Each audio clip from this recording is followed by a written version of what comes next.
Pak Yohanes, ada Ibu Epi, siapa ini? Misael.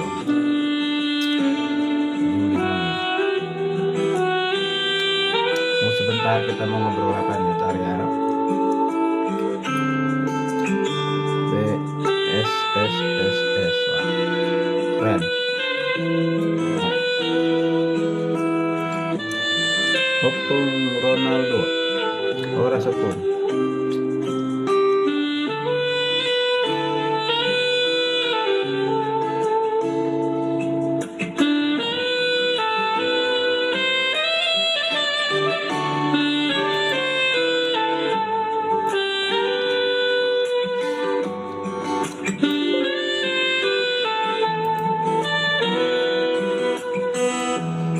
Sambil menunggu banyak teman-teman yang bergabung, saya lagi persiapan ini. Ada undangan satu kehormatan, diundang menyampaikan firman Tuhan di 2 gereja besok. Tadi saya lagi di depan laptop jadi mau persiapan. Satu temanya kunci keselamatan. Nah, kunci keselamatan. Yang satu lagi, pelayan yang bersinar. Pelayan yang bersinar. Itu lagi 2 khotbah ini disampaikan besok. Satu di Kingmi Jemaat Cendrawasih Tanah Abang. Kingmi itu singkatan dari Kemah Injil Gereja Masehi Indonesia. Kecilin dulu musiknya ya, terlalu kencang ya. Mungkin cukup kali segitu ya.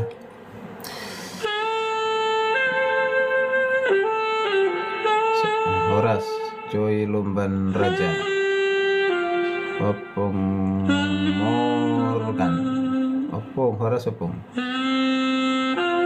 Siapa ini? Leli Jo. Ya, makasih sudah disapa. Siapa ini? Hanggi Maulana. Siapa ini? Wanda. Alis Amir Sinaga. Horas, makasih sudah disapa.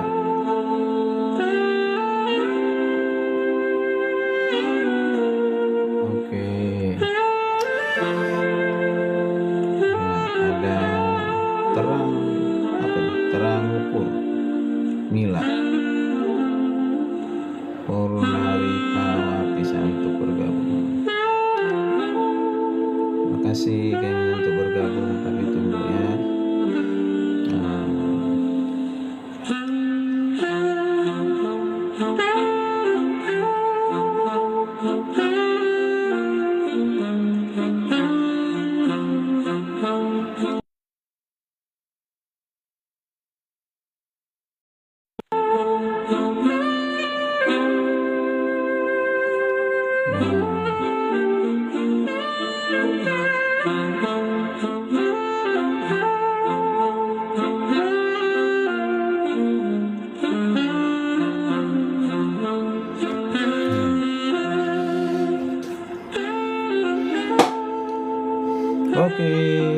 sudah bisa kita ngobrol-ngobrol yang umum dulu ya. Ngobrol pilihannya ya. Mungkin ya sebentar kecilin dulu musiknya. Oke, 25 saya sudah cukup. Saya tuh senang dengan musik saksofon. Rasanya kalau dengar musik saksofon itu luar biasa ya. Kayaknya membuat hati itu lebih bergairah kayak gitu. Dua yang saya senangi musik itu, satu musik tradisional namanya seruling, terutama seruling dari Danau Toba ya. Itu asik, itu luar biasa. Dan serenenya apa itu namanya itu, lupa namanya itu, ada serenya seperti trompet begitu ya. Itu senang tuh musik ya. Kalau musik modern ya ini saksofon ini, saksofon ini saya sangat senang ya. Ya, ini saya sengaja pakai topi ala apa ini, ala militer atau milik tentara. Ada bintangnya tuh, bintang 5 ya. Nah, ini Kejora. Ini saya dapat topi ini, beli dulu waktu saya ke Papua, lalu naik ke perbatasan Papua Nugini, antara Papua dengan Papua Nugini. Jadi saya bisa masuk ke Papua Nugini dan melihat warga-warga dari Papua Nugini itu mereka jualan makan makanan ringan, dan juga ada ciri khasnya di sana itu sate domba. Mereka makan, saya lihat orang-orang sana sangat lezat sekali ya. Kalau saya dengan baunya saja saya kurang, tapi saya coba saya makan sate, nggak bisa, mungkin karena belum terbiasa ya. Katanya baik untuk kesehatan. Jadi saya sangat senang bisa kesempatan 2 kali ke Papua Nugini, sekalipun di perbatasan. Kalau dilihat dari perbatasan itu ke Papua Nugini itu, wah, alamnya indah sekali, luar biasa, indah sekali ya. Dikelilingi oleh gunung-gunung yang hijau, luar biasa. Saya juga kenalan dengan tentara Papua Nugini. Mereka berjaga-jaga di perbatasan dengan senjata laras panjang. Saya ngobrol, mereka menggunakan bahasa Inggris, tapi mereka juga mengerti bahasa Papua atau bahasa Indonesia ya. Ajak mereka ngobrol ya.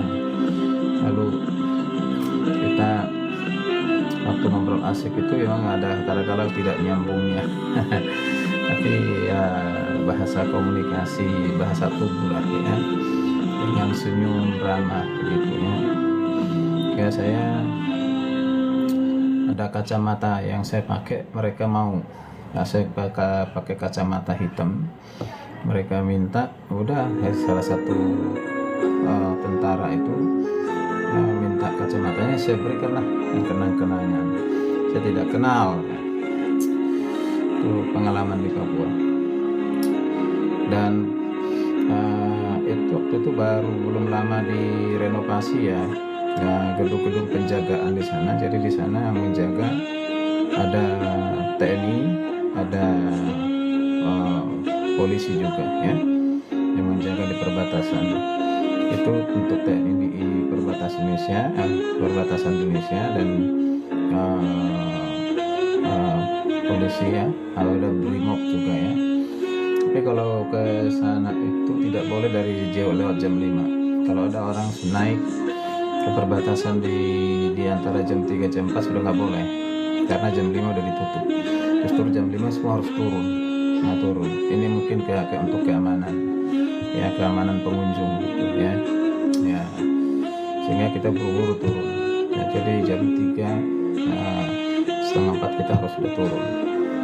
Memang itu melewati hutan-hutan ya, ada hutan yang sepi juga, tapi jalannya udah bagus, jalannya udah sangat bagus. Pertama kali ke sana itu jalannya masih jelek, rusak-rusak. jadi bisa mencapai tempat itu, mencapai ke lokasi itu bisa hampir 1,5 jam.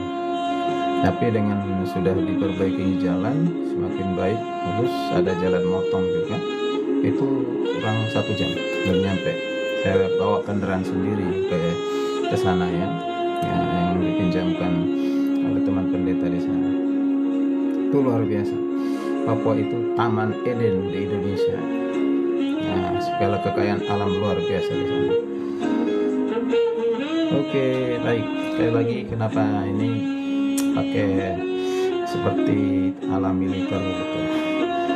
Nah, ini luar biasa. Ini bendera apa itu, Kejora ya, bintang Kejora. Tapi ya ini ada kaitannya nih, yang bertanya kepada teman-teman ya. Baru kali ini yang saya tahu, para menteri itu ya di mentor ataupun dilantik. Setelah dilantik lalu dibawa sejenis retreat ya, ala militer di Magelang sana ya, di Magelang, oleh presiden kita ya, Jenderal Purnawirawan ya, Prabowo Subianto ya. Belum pernah ada presiden-presiden sebelumnya melakukan hal seperti itu ya. Pertanyaan, mengapa para menteri ini dibawa ya, dibina ya di pembakalan ya, pembakalan ala militer, ala Akmil gitu ya. Unik itu ya, unik ya. Saya melihatnya berapa hari, sampai hari ini mungkin masih di sana ya. Semuanya menteri yang dipilih dan juga wakil menteri, wamen, ada juga staf-staf khusus dibawa ke sana, retret bersama ya. Perangkatnya pun dengan seragam yang sama ya, dengan topi yang sama, ukuran atribut yang sama. Dan pada saat pembekalan di lapangan pun mereka menggunakan seperti loreng-loreng begitu, baik topinya maupun kemeja atau pakaian yang dipakai dari atas sampai ke bawah itu juga begitu ya. Pokoknya seragam lah semuanya, unik ya, ala militer. Buat saya masih penuh tanya jawab ya, masing-masing dengan perlu dijawab ya, mengapa demikian, maksudnya mengapa sampai harus ala militer, ada apa? Tentu ada maksud ya, maksud, ada tujuan pasti dari Presiden Prabowo ya. Ya mungkin biasa saja, mungkin ya suatu pembekalan disiplin, bahwa seorang pejabat negara, menteri itu harus memiliki bukan saja dedikasi yang tinggi tapi juga disiplin yang tinggi dalam bekerja. Seperti militer itu kan terkenal dengan disiplin ya. Nah itu, jadi mungkin itu supaya sebagai pejabat negara ya jangan main-main gitu ya, jangan ogah-ogahan untuk bekerja ya. Itu mungkin seperti itu. Jadi dibekali dulu dengan ala militer ya gitu. Nah, tapi mungkin ada alasan yang lain selain itu ya, supaya mereka disiplin bekerja, serius bekerja. Ada juga mungkin yang lain. Nah, itu apa ya? Ya seperti militer itu kan komando ya, komando, ada hierarki ya, hierarki ya. Jadi kenapa bisa militer itu bisa satu? Karena ada hierarki kepemimpinan, ada komando kepemimpinan, bagaimana semua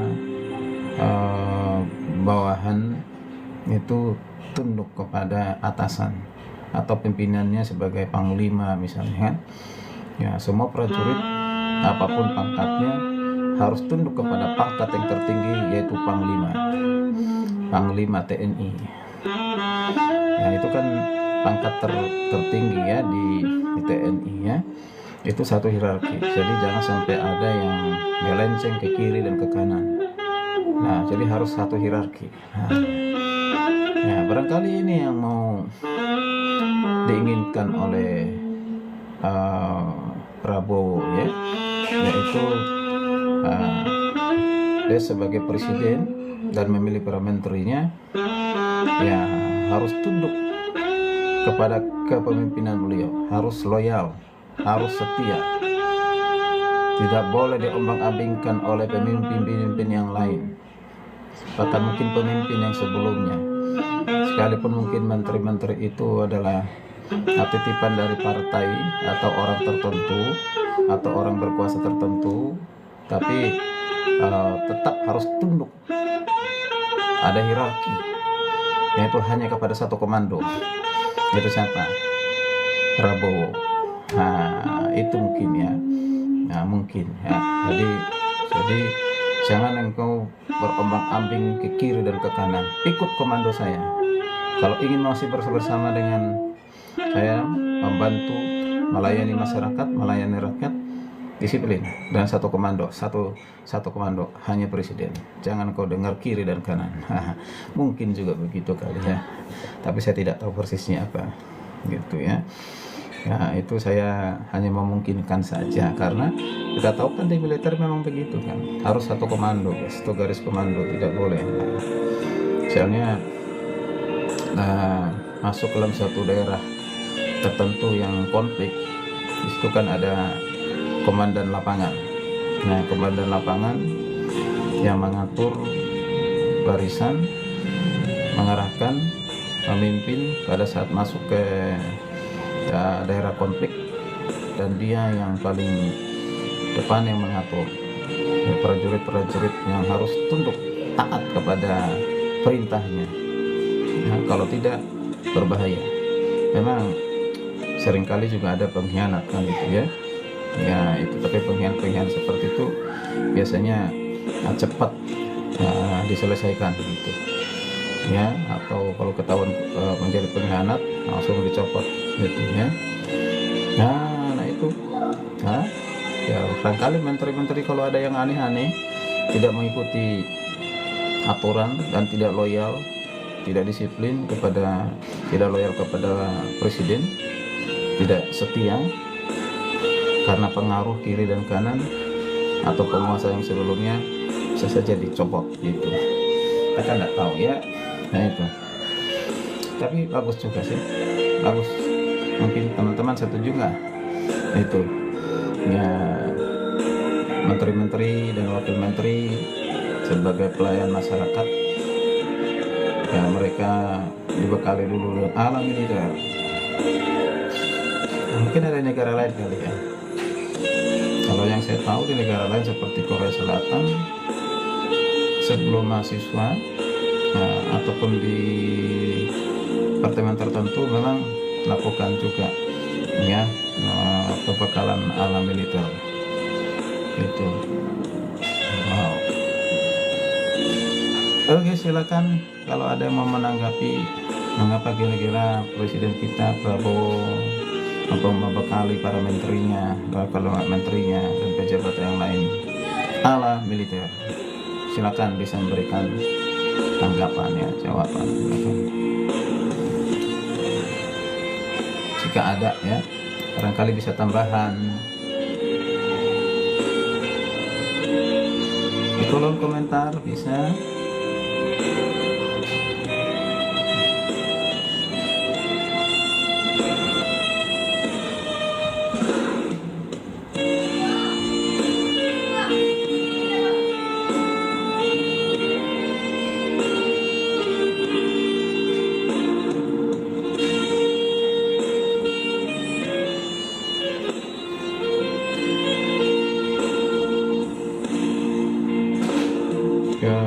Sandi, Selina sudah bergabung, Ronald, Saragi, Horas, siapa lagi?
William Kalangi. Oke, saya coba ya.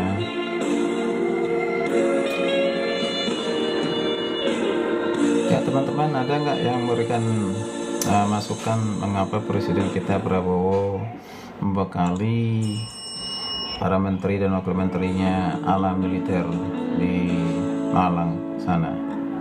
Ya, ngapa? Ya, kalau saya tadi sudah disampaikan dua ya kemungkinan.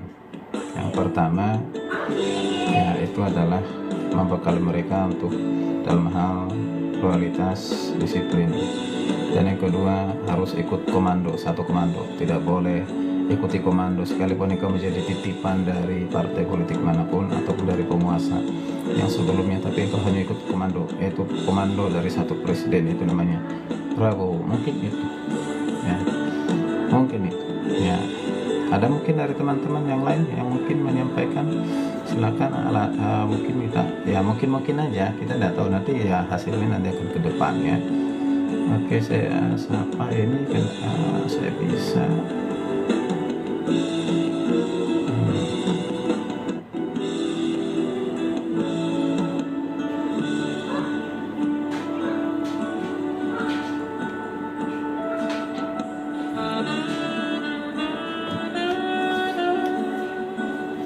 Haleluya. Dapat kirim undangannya tapi nggak bisa masuk. Silakan mau masuk.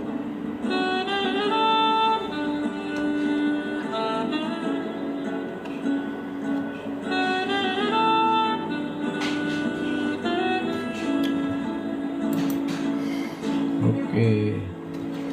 Satu firman Tuhan Roma 10 ayat 9 sampai 10 ini. Roma 10 ayat 9. Saya baca begini ya.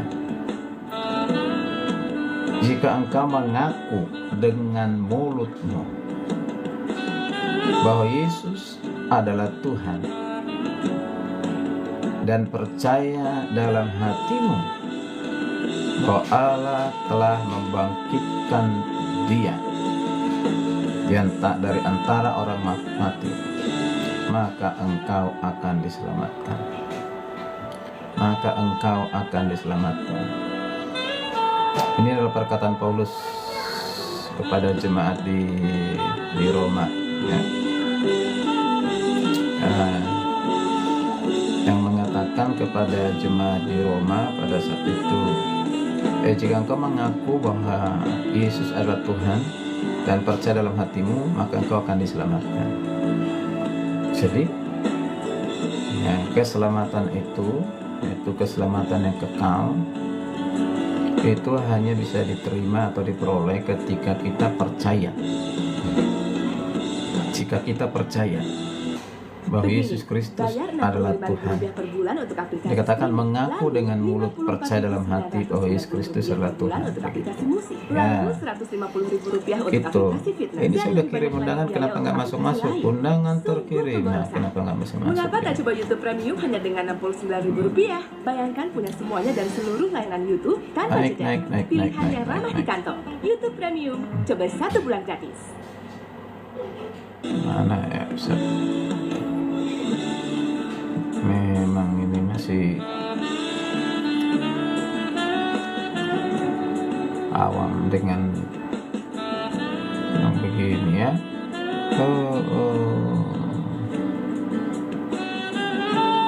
Kemarin tekan begitu aja bisa masuk ya.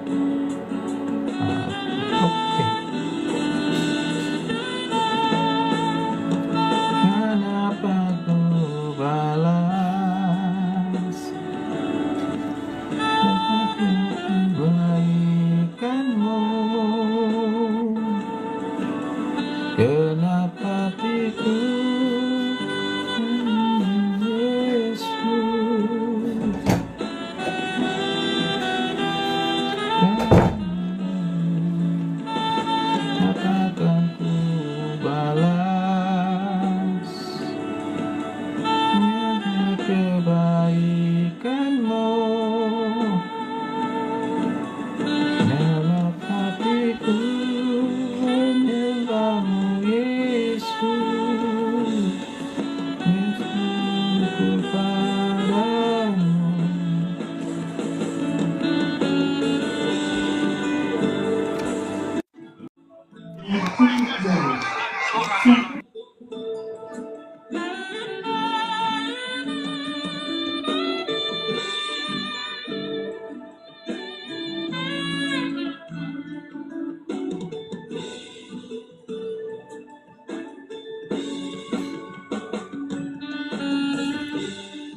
Nikah.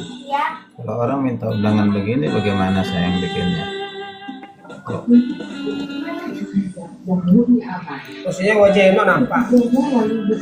Enggak kan? Nampak. Siapa nampak kan? Hah. Dia lagi live. Iya.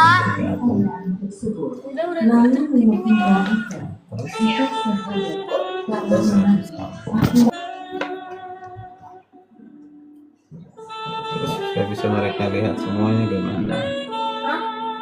Halo. Undang lagi tuh sebenarnya kalian.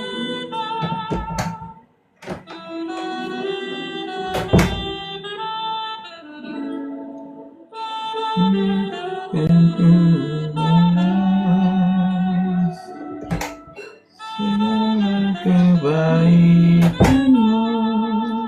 Nah, bisa. Mereka bisa juga ngobrol dengan papa. Gimana sih? Undang. Mana ya? Aku juga bingung. Lihat video balik. Sudah bergabung tuh. Udah sudah bergabung. Enggak, mereka nggak ada suara. Gimana? Gedean aja kalau ini.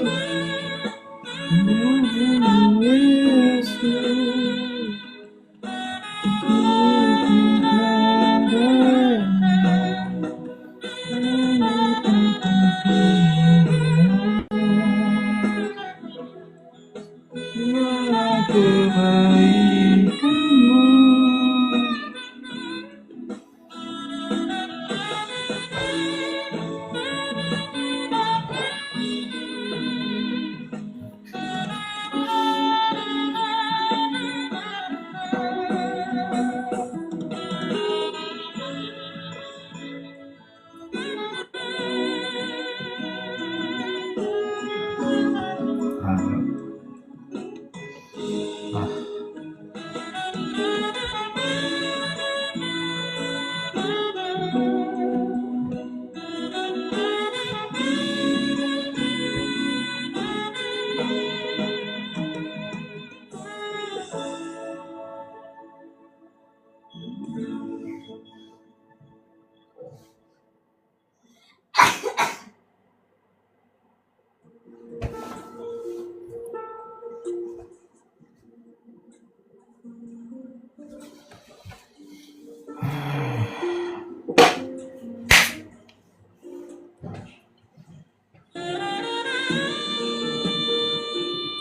Oke lah. Makasih semua yang bergabung. Marsa.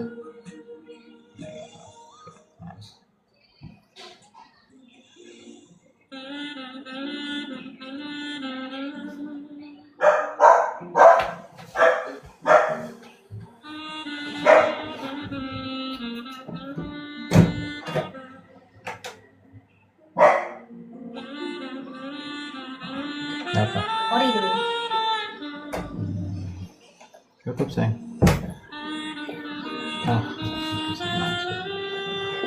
Oke.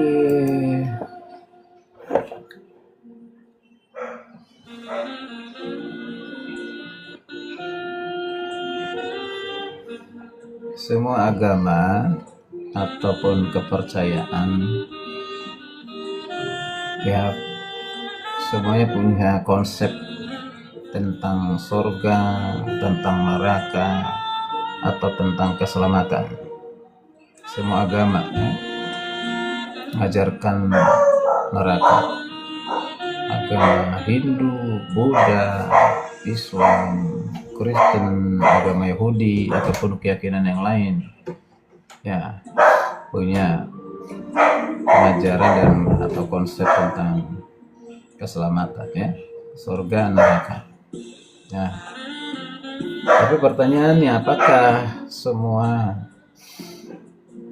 yang berbeda itu menjadi suatu kebenaran hakiki dari Allah, atau semua itu diterima Allah sebagai kebenaran? Ya, bagaimana dengan ajaran ya, agama semua mengajarkan tentang kebaikan, sudah pasti. Harus tidak ada agama mengajarkan kejahatan. Kalau ada mungkin menyimpang itu ya. Misalnya dikatakan membunuh, melenyapkan orang di luar agama sendiri, dianggap itu membawa berkah. Nah itu saya mungkin salah, karena dari agama yang sama tidak setuju, dan banyak tidak setuju dengan itu, hanya sekelompok orang aja. Tidak ada yang mengajar, semua untuk kebaikan. Diajarkan semua menyembah kepada Tuhan, ya, kecuali penyembahan berhala ya. Menyembah kepada patung atau apa namanya, gunung dianggap keramat, atau mungkin pohon yang sudah ratusan atau ribuan tahun, atau batu ya dianggap keramat, semuanya ada kekuatan gaib ya, atau hal-hal yang lain gitu kan, tapi dianggap sebagai Tuhan begitu ya. Ya, bagaimana dengan orang Kristen? Apakah sama juga? Ya, semua agama mengajarkan engkau harus hidup suci, engkau harus hidup benar, engkau harus rajin beribadah, engkau harus berbagi, menolong. Hampir semua mungkin mengajarkan demikian. Apakah itu menjadi satu syarat untuk seseorang memperoleh keselamatan?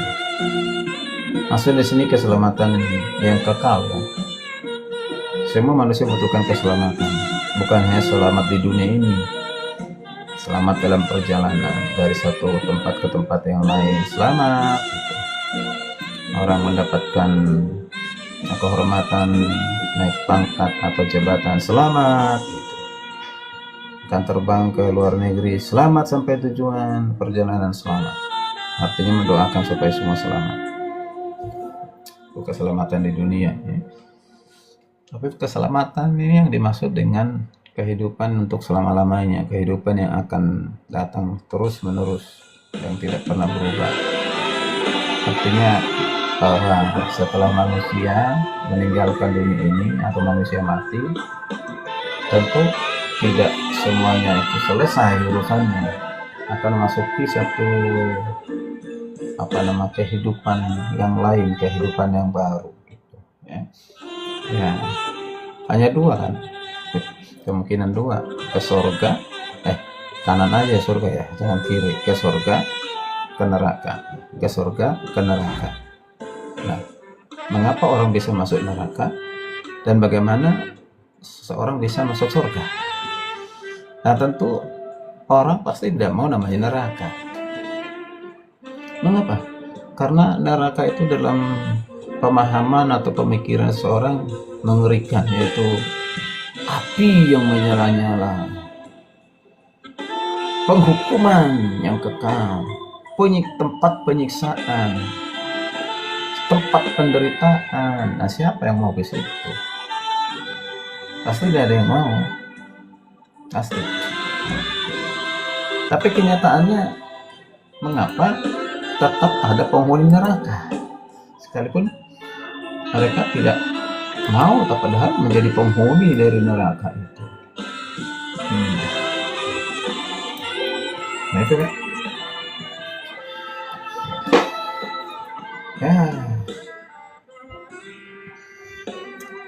Ya. Hidup dengan benar ya, hidup dengan beramal ya, harus tekun beribadah iya. Tapi itu bukan menjadi syarat untuk memperoleh keselamatan. Tidak. Menurut ajaran Kristen ataupun Alkitab yang saya percayai adalah firman Tuhan. Tidak. Ya. Jadi bukan karena perbuatan usaha manusia seseorang diselamatkan ya. Nah, Makanya bicara tentang keselamatan itu, ya, itu harus tidak boleh kita menggunakan tiga istilah. Tiga istilah itu, yang pertama tidak tahu. Saya kalau ditanya, jika engkau nanti suatu saat mati tinggalkan dunia, kamu kemana? Ke surga atau ke neraka? Jawabannya tidak tahu. Atau mungkin mengatakan ya terserah Tuhan. Nah, atau mengatakan maunya sih ke surga, siapa yang mau ke neraka, mengerikan neraka itu. Kemudian ya semoga aja atau mudah-mudahan ya masuk surga, tergantung kepada amal dan perbuatan baik saya. Itu. Atau ada yang mengatakan, wah, siapa yang tahu? Memang orang di dunia ada yang tahu. Dari mana dia tahu? Apa dia udah pernah ke surga? Sehingga dia bisa mengatakan yakin masuk surga. Ah, itu muna katanya, atau mengada-ada ya, gitu, ya. Nah, ini semuanya dalam satu keraguan, ketidakpastian. Kalau masih ada mengatakan tidak tahu, mudah-mudahan, atau insya Allah, tergantung amal perbuatan baik saya, maunya sih ke surga. Berarti dalam ketidakpastian. Sementara kita tahu bahwa Tuhan mengajarkan yang pasti. Makanya urusan keselamatan itu, keselamatan yang abadi, keselamatan kekal itu hanya dua kata, yaitu iya dan amin. Iya dan amin artinya satu kepastian. Kalau amin itu ya sempurna, pasti. Nah, siapa yang memberikan kepastian sehingga kita berani mengaminkan?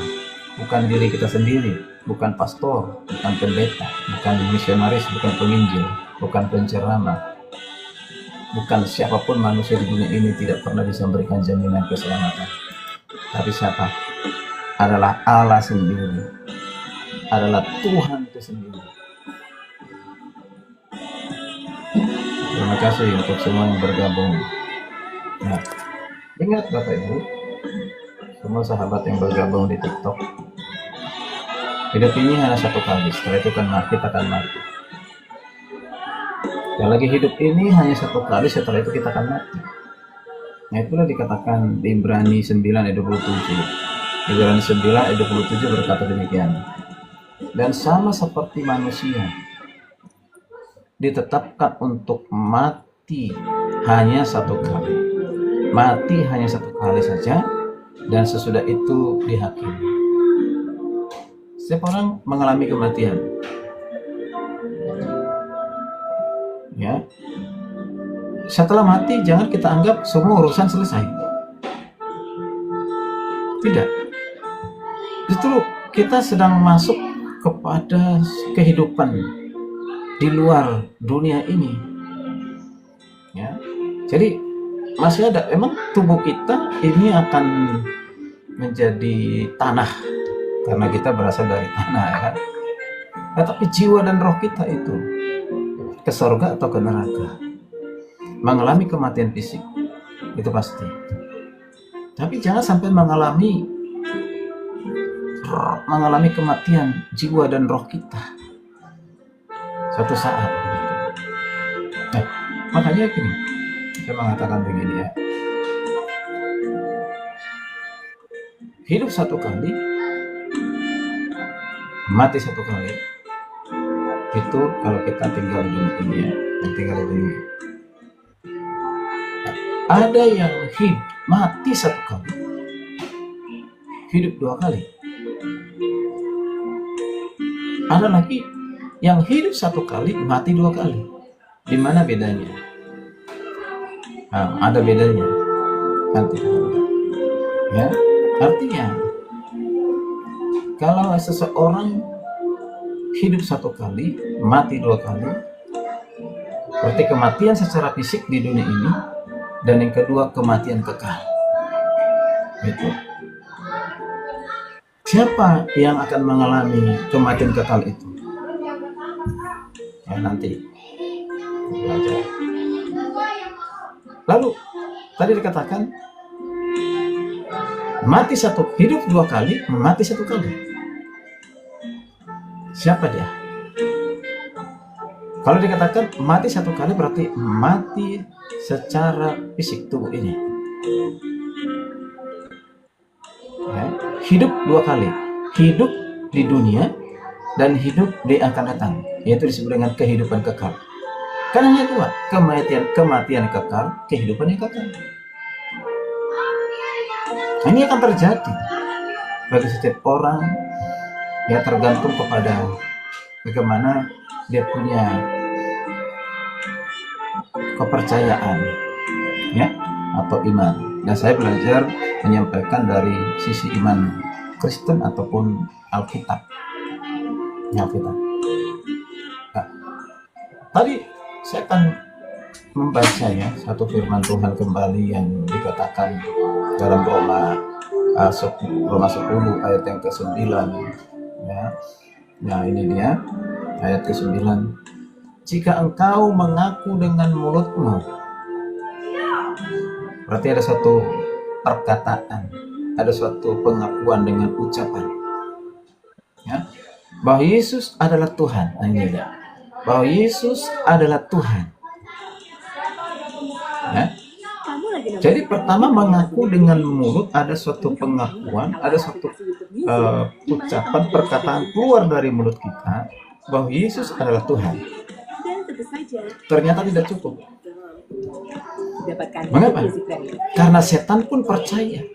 Pernah ketika Yesus Kristus, ya, ada satu peristiwa, ada orang gila, ya, katakan, aku tahu engkau anak Allah, jangan binasakan kami. Nah, gitu. Ya. Nah, percaya Yesus itu adalah anak Allah. Kalau anak Allah itu sebenarnya menunjukkan kepada Yesus adalah Allah, ya. Jadi bukan Allah beranak, itu jangan salah paham, ya. Nah, bahkan di kitab Yakobus pun dikatakan, ya, iblis pun tahu bahwa Allah itu ada, Allah itu Esa, percaya. Ya. Dan banyak juga di dunia ini yang percaya, ya, percaya,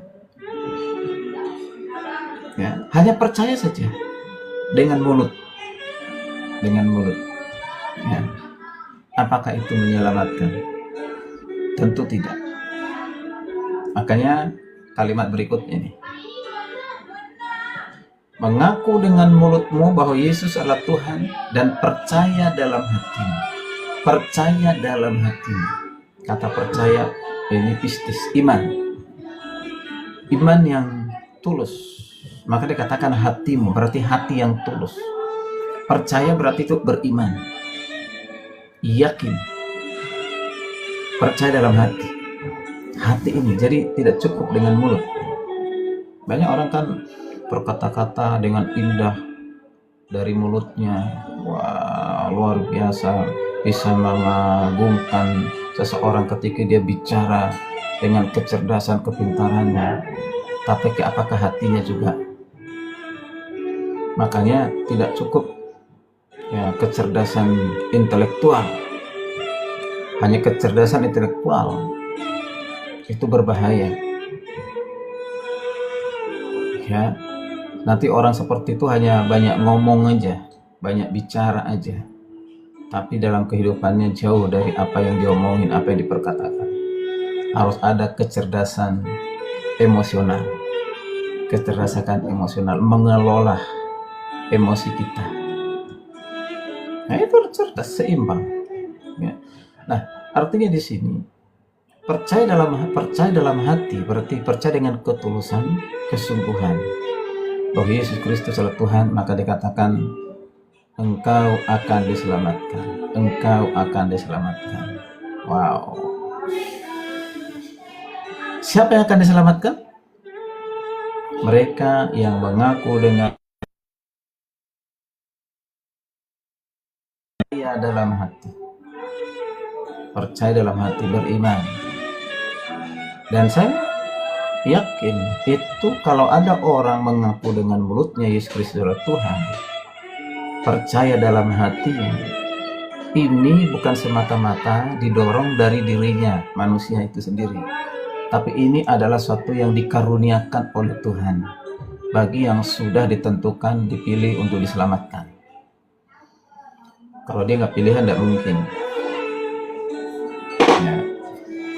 Ya saya ini orang Kristen yang dilahirkan, dibesarkan keluarga Kristen, orang tua semuanya Kristen, ya. Baru saya tahu bahwa Kristen itu tidak hanya sekedar agama seharusnya kalau dipahami dengan baik, bahkan ada perbedaan dengan yang lain. Justru saya mengalami pengenalan dan perjumpaan dengan Tuhan itu setelah lulus SMA merantau ke Jakarta. Kecilin lagi nih, ini yang terlalu besar ya, semakin kencang. Padahal tinggal 19, oke 15 mungkin sudah. Saya pernah jadi guru sekolah minggu dulu. Sebelum mengenal dan percaya kepada Tuhan Yesus sebagai Tuhan Juru Selamat ya, pernah jadi ketua muda-mudi 2 kali malah ya. Pernah menjadi ketua muda-mudi untuk seluruh Jabodetabek, khususnya berasal dari daerah kami, pengurus. Tapi semua saya lakukan itu hanya sebagai bagian dari organisasi, bukan bagian dari pengenalan yang benar akan Tuhan. Saya ditangkap Tuhan itu pada saat posisi dalam keputusasaan, dalam kekecewaan. Mengapa? Karena saya 1 tahun di Jakarta waktu itu masuk 91, 1 tahun sampai 93, bisa kali pas 93, hampir 2 tahun, 1,5 tahun ya. Karena 91 pertengahan sampai ke 93 pertengahan ya. Dalam keputusasaan itu, kenapa? Karena mencari pekerjaan susah sekali, udah banyak dikasih lamaran karena ijazah SMA, mau kerja di mana. Sebenarnya zaman itu masih banyak ya ijazah SMA bisa menerima pekerjaan di industri, di pabrik mungkin. Saya baca koran, aku tuh masih ingat koran Pos Kota. Masih ingat ya, Pos Kota itu banyak sekali biasanya di situ lowongan kerja gitu. Saya beli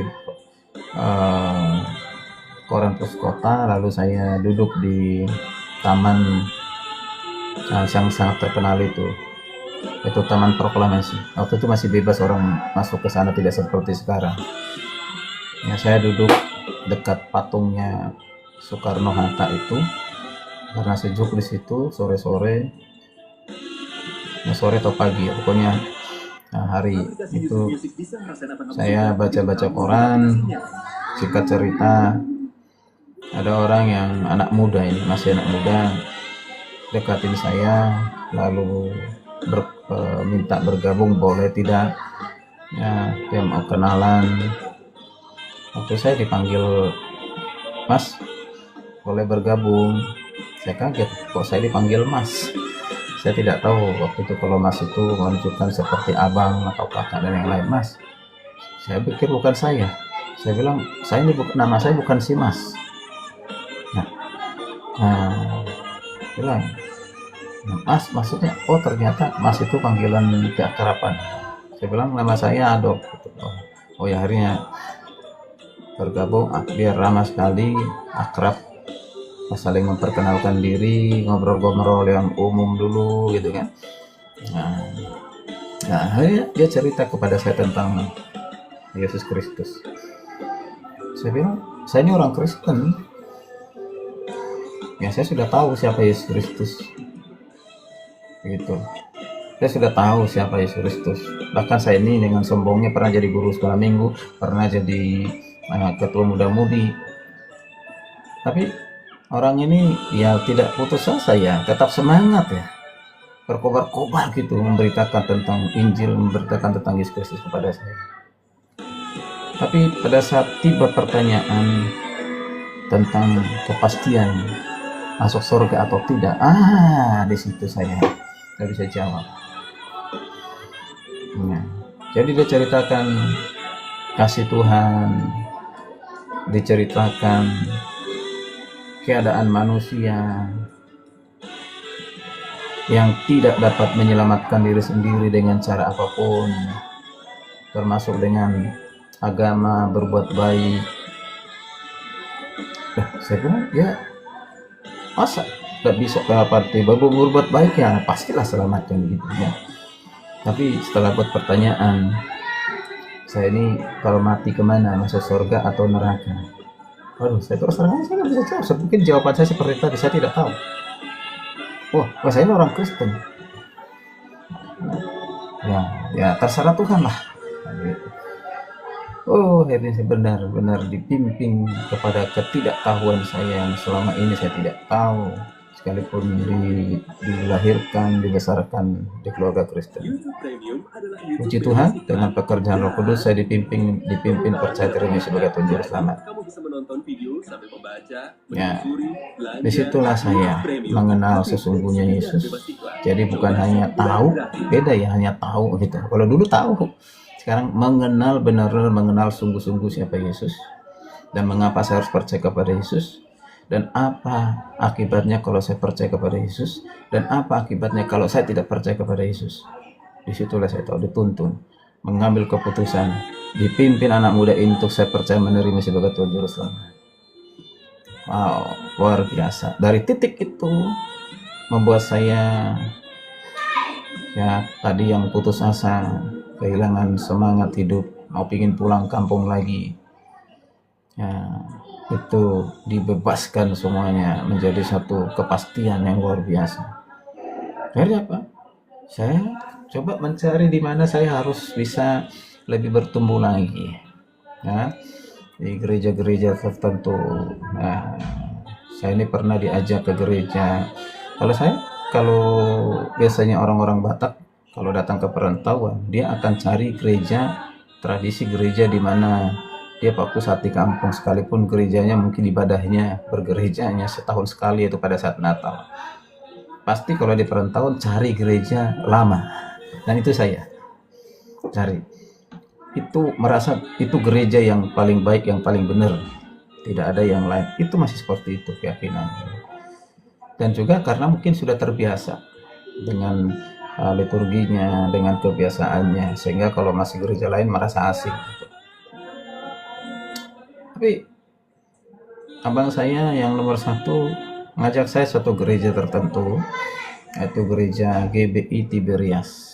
Waktu itu bukan Tiberias, saya belum gereja Tiberias Indonesia, tapi GBI Tiberias. Diajaknya ke Jakarta Theater, Jalan Tamrin kalau nggak salah itu ya. Ajak ibadah pertama kali untuk gereja yang berbeda dengan gereja saya yang lama, itu gereja HKBP. Ketika saya masuk, banyak sekali orang berjubel-jubel masuk ke sini. Lalu suasananya seperti bioskop gitu. Nah, memang teater seperti bioskop. Nah, karena sudah agak terlambat waktu, jadi kita dapat agak belakang gitu. Nah, lalu saya lihat Buddha bernyanyi, jingkrak, tepuk tangan, bersorak-sorai. Ada yang bahasa-bahasa yang baru saya dengar. Kalau sekarang itu dikatakan bahasa roh. Saya bilang ini ibadah atau apa, ini kacau balau seperti ini. Wah, hati saya antara sejahtera dengan tidak gitu. Waduh, saya bilang kok ibadah seperti ini, ada tiba-tiba bla bla bla bla bla bla. Aduh. Lalu nari-nari gak karuannya. Karena dulu waktu di gereja yang lama, perhanger kami udah boleh nyanyi di altar dengan bawa musik, dilarang. Tapi saya bawa pembaruan waktu itu, jadi akhirnya boleh. Sampai hari ini puji Tuhan banyak perubahan, ya kan? Nah, di situ saya heran. Ya, pulang dari gereja menyenangkan sih, tapi juga nggak Akhirnya kayak saya bilang sama abang, misalnya minggu dia depan begini, saya tidak mau ke gereja itu lagi. lucu ya, Saya mau cari gereja yang seperti gereja di kampung. lagu, video. Oh, enggak apa-apa. Musik Premium, Gitu. coba 1 bulan gratis. Tapi hati ini mengatakan demikian, mulut ini berkata demikian, tapi hati ini beda gitu. Dan pingin lagi gitu.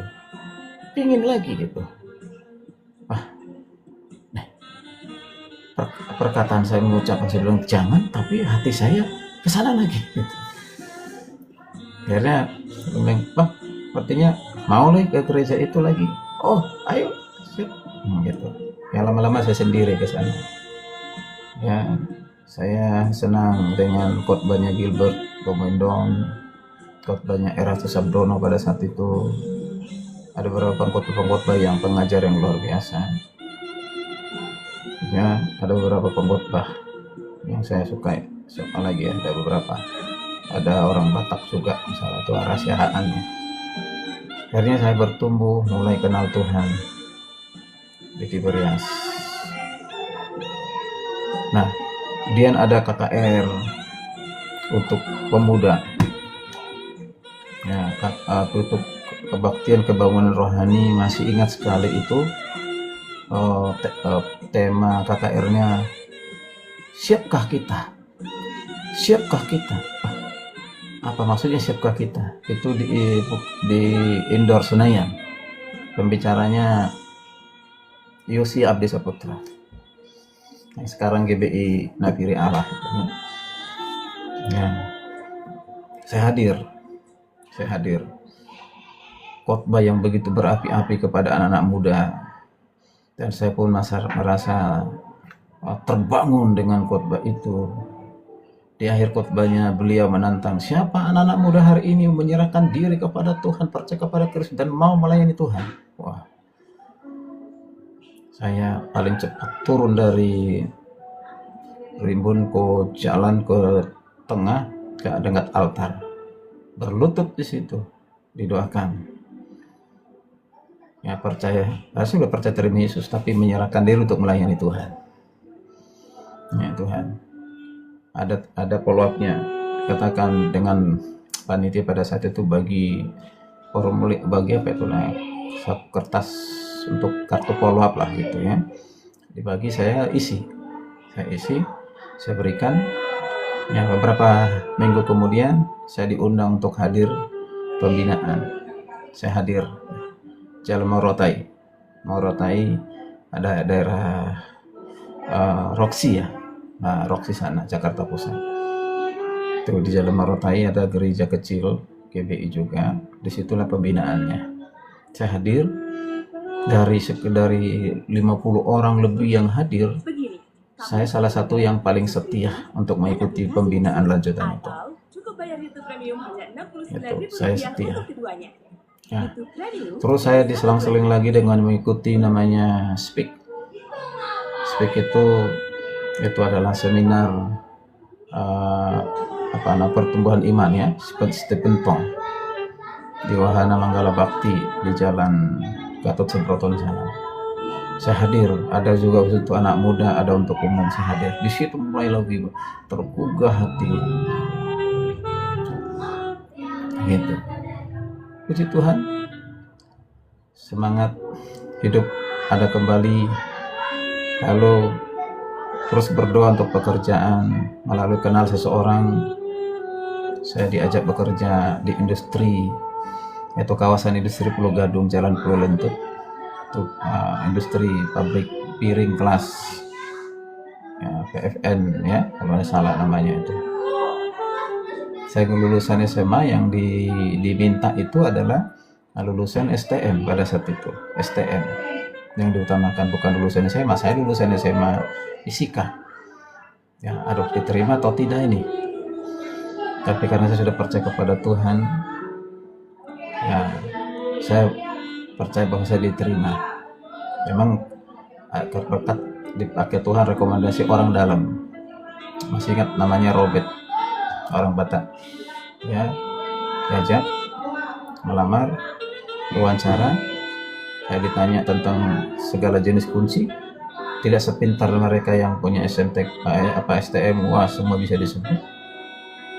Terakhir ditanya berapa gajimu, saya tidak sebut angka karena sudah diingatkan oleh yang membawa itu. Nanti kalau tanya gaji jangan sebut angka, ya pasti nggak lolos ya, gitu. Bilang aja, nah, tergantung kepada prestasi dan kemampuan kerja saya. Itulah saya sampaikan. Ternyata puji Tuhan beberapa hari kemudian dipanggil. Teman-teman yang wawancara ini dari saya banyak yang gugur, hanya beberapa orang saja. Ya, luar biasa. Wah, itu satu proses mau ikut Tuhan. Saya bekerja di situ. Lalu saya berpikir saya harus kuliah, karena saya berangkat dari kampung itu adalah untuk ingin menjadi seorang marketing. Maka saya melanjutkan kuliah salah satu universitas di Jakarta. Saya kuliah di sana, jadi kebetulan ada kuliah sore ya, kerja pagi, kuliah sore, gitu.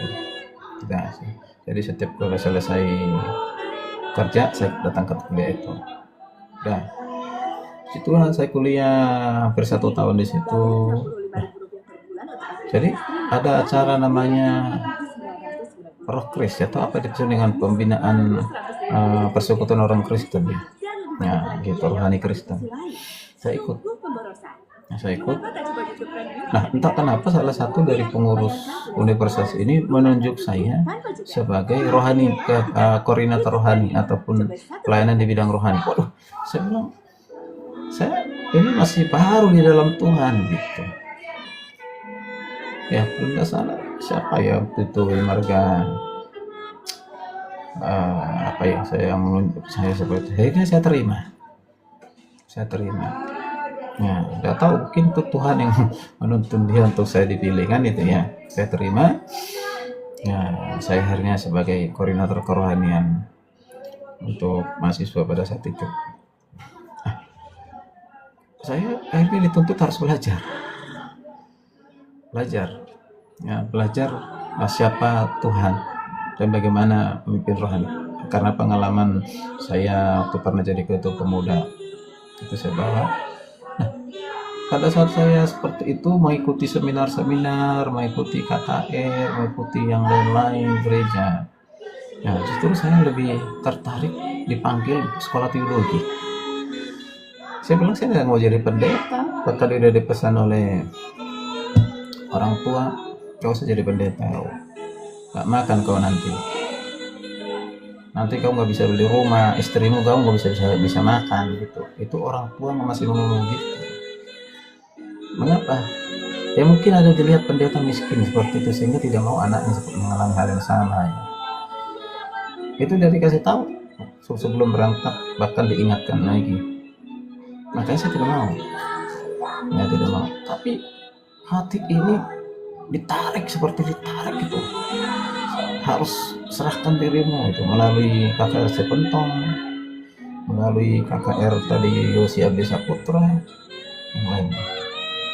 Itu dalam kondisi saya sudah kuliah di Universitas Jakarta. Akhirnya saya gumuli, saya doakan, saya mengambil keputusan. Akhirnya sekolah teologi. Itu Sekolah Tinggi Teologi Dulos, Jakarta. YouTube Premium adalah YouTube beda Sekolah di sana masuk tahun 93. Download video. Ya. Tentu saya nggak ada sponsor karena saya udah nggak kerja. Ya, saya datangin Yosi Abdi Saputra melalui sekretarisnya untuk minta dukungan. Ya. Sekretarisnya akhirnya sampaikan kepada Pak Yosi Abdi Saputra. Dan waktu itu sudah dikenal, saya ikut pola pembinaan dan juga sudah menyerahkan diri bantu mendampingi guru sekolah minggu dan juga di ibadah di pemuda, sekalipun saya hanya pendamping saja, belum jadi apa-apa pada saat itu, belum dipercayakan jadi guru sekolah minggu, khotbah di pemuda belum. Nah, saya datang, akhirnya puji Tuhan kesempatan bertemu dengan Pak Yosi Abdi Saputra. Waktu itu di Harmoni ya, ada gerejanya di Harmoni, itu ada ruko, ada gedung di sana ruko. Saya datang, saya kasih tahu kerinduan saya mau dididik menjadi hamba Tuhan. Ya, di mana? Saya bilang sudah daftar ST 12, kenapa di ST 12 nggak di STT Petamburan saja begitu? Karena beliau memang lulusan di sana, pengurus sana. Saya bilang maaf Pak Pendeta, saya sudah belajar terdaftar di sana. Oke, kamu berpuasa dulu katanya, doa puasa dulu. Wah, saya pikir langsung diberikan jawaban begitu. Ya tapi nggak putus asa, saya pulang dengan agak sedikit jalan kaki supaya mendapatkan angkot dan ongkos yang lebih murah, jalan agak jauh gitu, ya, dari Harmoni itu ke arah Pasar Baru kalau nggak salah ya. Wow, saya berdoa. 2 minggu kemudian saya hubungi lagi sekretarisnya, kita ketemu. Kamu sudah puasa belum? Sudah. Apa kata Tuhan? Iya, saya harus menjadi hamba Tuhan. Nah, oke, kalau begitu ambillah proposal dari sekolahmu supaya kita butuhannya apa gitu. Saya hubungi bagian keuangan, ya saya tulis, ambil proposal, di situ ada tertera semua kebutuhan sampai masuk asrama. Maunya waktu itu saya mau masuk asrama. Oke, proposal jadi, berikan, masih menunggu. Luar biasa, diuji betul-betul ya. Masih nunggu, baru sekitar hampir 2 bulan baru ada sosialisasi bantuan.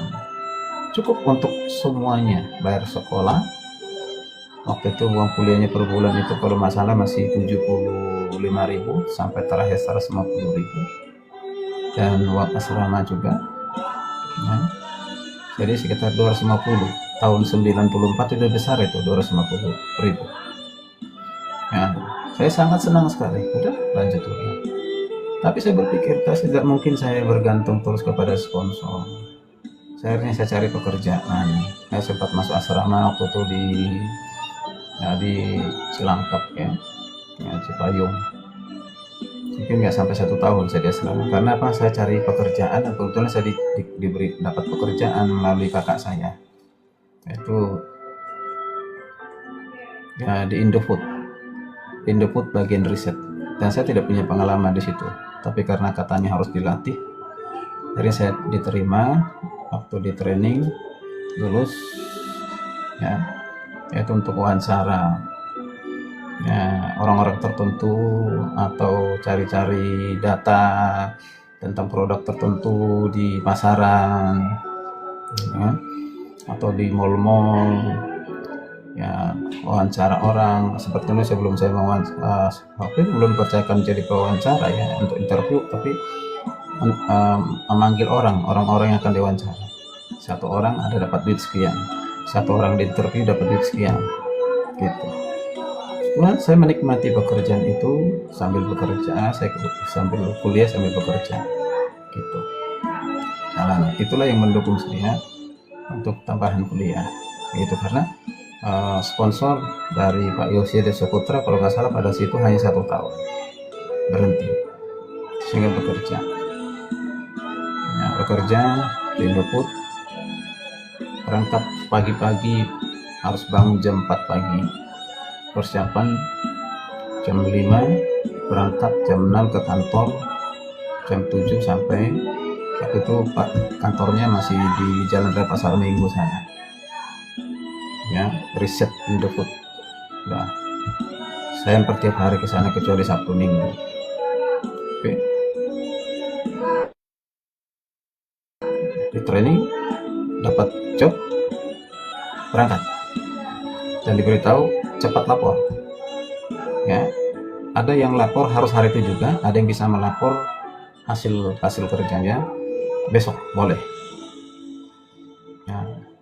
Dalam perjalanan, karena saya harus kuliah, seringkali terlambat kuliah.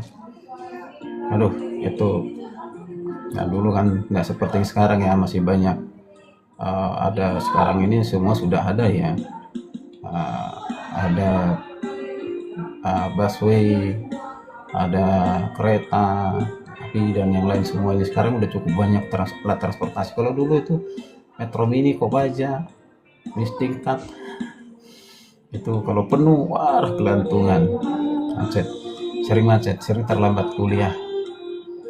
Akhirnya saya pun sering terlambat juga untuk memberikan laporan pekerjaan di tempat perusahaan. 1 kali dimaklumi, 2 kali dimaklumi, saya beritahu alasan saya. Akhirnya beberapa kali terlambat karena harus mengejar kuliah. Saya pikir besok aja lah laporannya. Udah dipanggil oleh atasan saya. Nah, Pak Dol, boleh ketemu dulu di ruangan saya. Siap Pak. Saya datang. Nah, singkat cerita sampaikan, belakangan ini saya lihat Pak Dol tidak disiplin dalam memberikan laporan pekerjaan hasil lapangan. Mengapa demikian? Saya ceritakan bahwa saya kuliah jam 2 siang, jadi saya harus kejar jam 2, itu pun sering terlambat. Oh begitu, bagus juga kuliah katanya, bagus. Saya pikir saya didukung, bagus juga katanya. Tapi begini Pak, ya kan, kuliah boleh-boleh saja, tapi jangan dirugikan perusahaan katanya. Maksudnya dirugikan perusahaan? Iyalah Bapak, Anda rugikan perusahaan ketika Anda tidak memberikan lapor, sementara yang lain sudah melapor. Kita harus membuat laporan secara keseluruhan dan lapor lagi ke atasan yang lain. Nah, terlambat hanya karena menunggu 1 orang, yaitu Anda katanya begitu. Ya, bagaimana ini katanya begitu. Akhirnya saya bilang, oke Pak, saya usahakan tidak terlambat. Saya akan berkomitmen tidak terlambat. Begitu. Udah diberikan kasih kesempatan. Baca lagi. Ternyata suasana lapangan, kemacetan yang lain. Antara ini mau kuliah, mau lapor, mana yang diperhadapkan, mau lapor ke kantor atau mau kuliah. Sehingga saya tetap lebih kuat untuk kuliah dulu. Melanggar. Karena beberapa kali melanggar dipanggil lagi. Aduh. Ya, waktu itu kan sudah disampaikan tidak boleh lagi terlambat memberikan laporan. Oh iya Pak, minta maaf. Ya, sekarang gini aja. Bapak harus pilih salah satu, mau kuliah atau kerja. Harus jangan begitu Pak. Kenapa? Nggak boleh ya bilang. Ya karena justru dari kerja ini mendukung kuliah saya. Oh tidak bisa, perusahaan tidak mau rugi. Nah, Anda harus pilih, mau kuliah ataupun kerja. Itu pilihan yang sangat berat. Kalau berpikir kalau saya berhenti, dari mana saya punya uang kuliah? Wow. Tapi karena sangat kuat bahwa Tuhan yang memanggil saya untuk menjadi hambanya, masa Tuhan tidak biarkan Tuhan tidak menolong. Sehingga dengan mantap saya katakan, saya pilih kuliah. Artinya berarti saya pilih keluar dari perusahaan itu. Oke? Siapkan surat pengunduran diri Anda. Jadi bukan PHK. Ya. Ini buat surat pengunduran diri. Ya. Pulang dalam kebingungan ini. Tapi mau bagaimana? Saya pilih tetap tinggal di rumah kakak karena dekat. Jadi saya pilih kuliah di Jalan Mendut, dekat rumah sakit Cipto sana. Saya tinggal jalan kaki dari Jalan Proklamasi. Situ kuliahnya.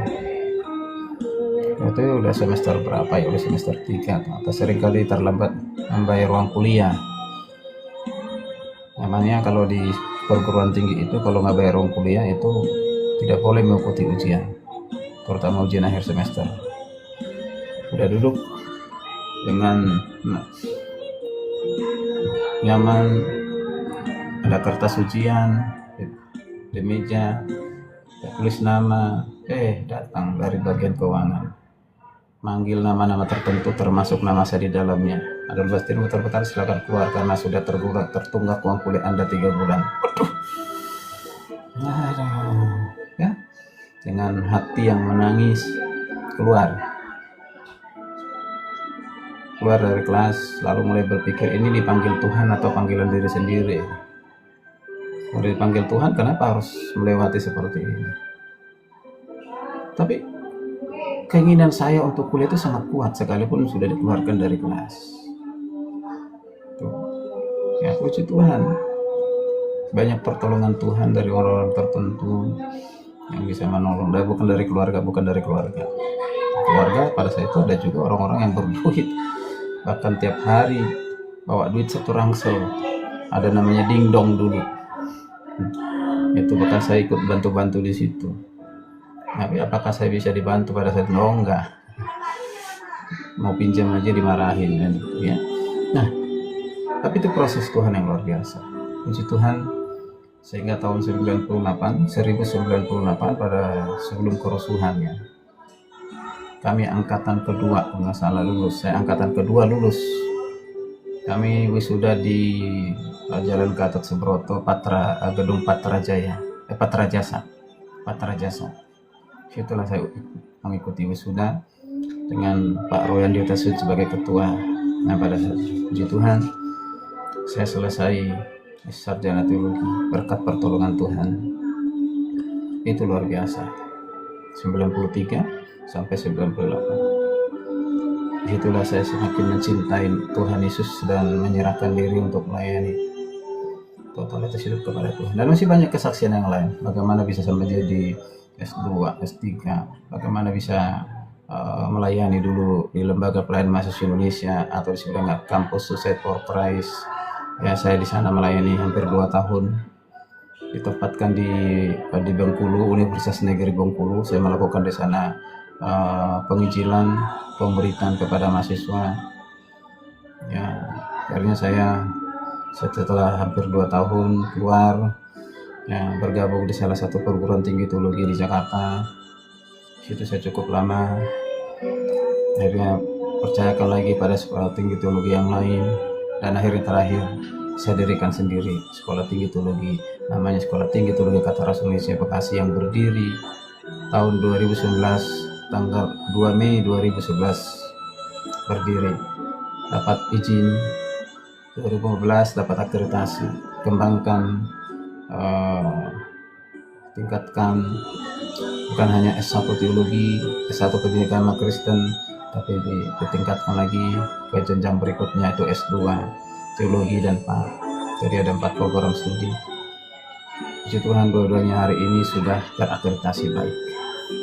Perjuangan pertolongan Tuhan yang hebat, yang luar biasa. Dan saya pendiri dan sekaligus juga menjadi ketuanya di sana. Itulah kesaksian perjalanan hidup. Titik awal percaya menerima sebagai Tuhan Juru Selamat. Sampai hari ini saya harus menjadi pemberita Injil kapanpun, dimanapun. Diundang berbagai daerah di Indonesia ini. Hanya tinggal 1 yang belum pernah saya kasih. 2. Nusa Tenggara Barat dan Nusa Tenggara Timur. Nah, Nusa Tenggara Timur NTT sudah hampir pernah diundang. Itu waktu COVID. Karena COVID akhirnya nggak jadi. Nah, sampai hari ini menunggu teman-teman dari NTT boleh. Ya, enggak lah ya. Tapi kalau mau diundang pun puji Tuhan ya. Itu Bapak Ibu, saya luar biasa, saya bersyukur karena saya menjadi alat Tuhan. Hanya alat saja. Semuanya hanya kemuliaan bagi Tuhan Yesus. Oke, inilah kesaksian ngobrolan kita. Nah, beritakanlah bahwa Yesus Kristus adalah Tuhan. Dialah juru selamat kita. Barang siapa yang percaya, mengaku dengan mulutnya, percaya dalam hatinya yang tulus sungguh-sungguh bahwa Yesus Kristus adalah Tuhan, Alkitab katakan akan diselamatkan.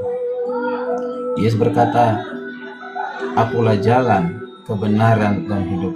Tidak seorang pun yang datang kepada Bapa kalau tidak melalui aku." Artinya, Yesuslah jalan itu. Banyak jalan di dunia ini menuju ke Roma. Banyak jalan menuju ke Bekasi. Banyak jalan menuju ke Bogor atau kemana saja. Tetapi hanya satu jalan ke surga, yaitu Yesus Kristus. Hanya satu ada kebenaran, yaitu Allah. Kebenaran itu sudah datang ke dunia ini menjadi manusia, yaitu Yesus Kristus. Dialah kebenaran itu. Kebenaran itulah yang menuntun kita kepada keselamatan. Yesus Kristus yang adalah kebenaran itulah yang menuntun kita kepada keselamatan. Dan dikatakan hidup. Dialah pemberi hidup. Yaitu bukan hidup fisik, tetapi hidup joy. Hidup joy itu adalah hidup yang kekal. Kehidupan kekal hanya kita peroleh di dalam Kristus Yesus Tuhan. Dia mengaruniakan kepada setiap orang percaya kepadanya. Yohanes 3:16 berkata, karena begitu besar kasih Allah akan dunia ini, sehingga ia telah mengaruniakan anaknya yang tunggal, supaya setiap orang yang percaya kepadanya, kepada Yesus, tidak binasa, melainkan beroleh hidup kekal. Siapa yang percaya kepada anak yang tunggal itu Yesus Kristus, dikatakan tidak binasa, melainkan beroleh hidup kekal, hidup untuk selama-lamanya. Dan saya sangat percaya itu, maka hari ini saya terus memberitakan hal itu. Biarkan Roh Kudus yang bekerja membuat orang mengerti, mengenal kebenaran itu. Sebab di 1 Yohanes 5:20 berkatakan, Allah mengaruniakan pengertian kepada kita untuk mengenal yang benar. Kita sudah ada di dalam Allah yang benar, yaitu Yesus Kristus adalah Allah yang benar. Haleluya, puji Tuhan. Yesus berkata di Wahyu 3:20, lihat aku berdiri di muka pintu dan mengetuk. Jikalau ada orang mendengarkan suaraku, membukakan pintu, aku akan masuk mendapatkannya. Ini yang saya lakukan tahun 92 yang lalu, tahun yang 1992. Tuhan mengetuk pintu hati saya melalui seorang anak muda. Untuk percaya menerima sebagai Tuhan Juru Selamat, saya dituntun, saya buka pintu hati saya. Dituntun berdoa, percaya terima sebagai Tuhan Juru Selamat. Dan saat itu saya buka pintu hati saya. Dengan doa seperti ini, masih ingat ini doanya. Karena ini juga yang saya lakukan kepada orang-orang yang sudah disiapkan Tuhan untuk percaya terima Yesus. Doanya seperti ini. Tuhan Yesus, saya memerlukan Engkau. Saya membuka pintu hatiku dan menerima Engkau sebagai Tuhan dan Juru Selamatku. Terima kasih untuk kematian-Mu di kayu salib demi menebus dosa-dosaku. Kuasailah tata hati. Bentuklah saya menjadi seorang pribadi yang sesuai dengan kehendak-Mu. Terima kasih untuk kasih-Mu yang besar. Sekarang aku menjadi milik-Mu. Saya berdoa dengan doa seperti itu yang dituntun oleh seorang anak muda. Mengaku dengan mulut, percaya dalam hati bahwa Yesus Kristuslah Tuhan. Dia firman yang telah menjadi manusia. Dia harus mati untuk menjadi korban penebusan dosa manusia di dunia ini. Dan akan diterima pengampunan itu hanya mereka yang percaya kepada kematian. Ternyata Yesus bukan hanya mati, tapi dia menang mengalahkan maut. Dia menang mengalahkan kematian. Dia bangkit dari kematian itu dan hidup untuk selama-lamanya dengan tubuh kemuliaan itu. Dan itulah pondasi dasar iman Kristen, yaitu kematian dan kebangkitan Kristus. Makanya di ayat yang kita baca tadi, apa yang dikatakan oleh Paulus di Roma 10 ayat ke-9, katakan, percaya dalam hatimu bahwa Allah telah membangkitkan dia, Allah telah membangkitkan Yesus dari antara orang mati, dari antara orang mati. Yesus yang sulung, yang bangkit dari kematian, yang pertama bangkit dari kematian dan hidup selama-lamanya. Artinya dua hal, Juru Selamat itu harus Allah, Juru Selamat itu manusia. Itu Allah yang telah menjadi manusia. Siapa dia? Yesus Kristus. Firman yang telah menjadi manusia. Dia harus datang menjadi manusia. Karena ini sudah dinubuatkan jauh sebelumnya oleh para nabi. Menubuatkan oleh para nabi oleh Tuhan. Dan itu sudah terjadi. Sudah terjadi. Sempurna. Apa yang dinubuatkan oleh para nabi. Bahwa seorang anak akan lahir. Nasihat ajaib, Bapa yang kekal, Raja damai, yang akan memerintah bagi bangsa Israel, yang lahir di Betlehem. Itu sudah terjadi. Dia akan mati dan dia akan bangkit di hari ketiga, dan itu sudah terjadi. Kematian, kebangkitan Kristus, Paulus katakan itulah dasar iman kita. Yesus mengatakan, barang siapa yang sudah mati di dalam Kristus, engkau sekalipun engkau mati, tapi engkau akan hidup. Makanya Paulus sangat berani berkata, jika aku hidup, hidup adalah untuk Kristus. Jika aku mati, adalah mati untuk Kristus. Hidup dan mati adalah untuk Kristus. Oh, luar biasa. Ini iman yang luar biasa. Bapak kasih Tuhan, buka hatimu bagi yang masih ragu-ragu tentang keselamatan. Sekali lagi saya ulang, jangan gunakan 3 istilah tentang konsep keselamatan itu. Mudah-mudahan maunya sih ke surga, atau tergantung kepada amal perbuatan baik saya, tergantung ketekunan saya untuk rajin beribadah. Tidak demikian. Ya, tidak demikian. Ya, tidak demikian. Jadi mari kita mengatakan kepada diri kita sendiri, aku hari ini mau mengambil keputusan untuk percaya kepada Engkau Tuhan sebagai Tuhan Juru Selamat. Aku mau menerima Engkau. Keselamatan itu yang menjamin adalah Yesus, bukan manusia, bukan pastor, bukan pendeta, bukan gereja, bukan agama, tapi Tuhan sendiri. Kita hanya tinggal meresponi, menerima. Luar biasa. Terima kasih Bapak Ibu yang ingin mungkin bergabung bertanya. Mohon maaf jika saya tidak berikan kesempatan. Tugas saya hanya memberitakan. Semua keputusan ada di tangan Anda, mau percaya atau tidak. Silakan. Karena di dalam Kristus tidak ada pemaksaan, apakah menggunakan senjata atau iming-iming, atau percaya supaya kau sembuh, percaya supaya kau kaya. Ya, tidak demikian, tidak ada iming-iming apapun. Ya, dan saya percaya segala berkat itu adalah bonus dari Tuhan.